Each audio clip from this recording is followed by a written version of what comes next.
అందరికీ నమస్కారాలు. ఈరోజు ప్రభుత్వాలు సంక్షేమ అభివృద్ధి కార్యక్రమాలు చేసేటప్పుడు ఈ యొక్క గణాంక వివరాలు చాలా ముఖ్యం. 10 సంవత్సరాలకు ఒకసారి గణాంక వివరాలు సేకరించడం ఒక ఆనవాయితీ. అదే సమయంలో ప్రభుత్వం ఏ కార్యక్రమం చేయాలన్నా, ఒక అభివృద్ధి చేయాలన్నా, ప్లానింగ్ చేయాలన్నా కొన్ని వివరాలు అవసరం. వ్యక్తిగతంగా సంక్షేమ కార్యక్రమాలు ఇవ్వాలన్నా కూడా దానికి అనుకూలంగా ప్రణాళిక తయారు చేసే పరిస్థితి రాదు. అందుకే ఈరోజు కేంద్ర ప్రభుత్వం ఈ కార్యక్రమం నిర్వహిస్తున్నారు.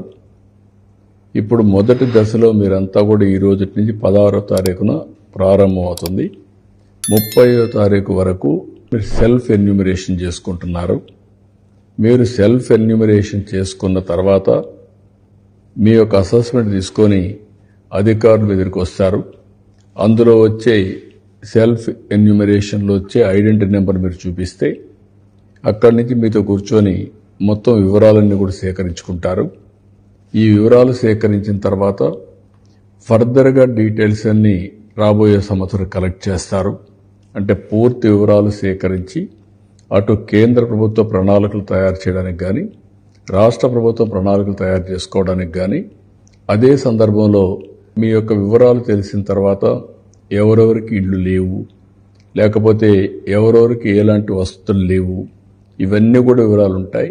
దాన్ని బట్టి కేంద్ర రాష్ట్ర ప్రభుత్వం ఏమేం చేయాలన్నా కూడా ప్రణాళికలు తయారు చేసుకొని ముందుకు పోయే అవకాశం ఉంటుంది.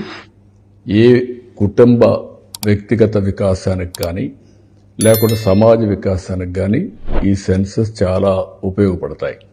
ఈ సెన్సస్ అనేది చాలా ముఖ్యమైన కార్యక్రమం. అందుకే మనందరం భాగస్వాములు కావాల్సిన అవసరం ఉంది.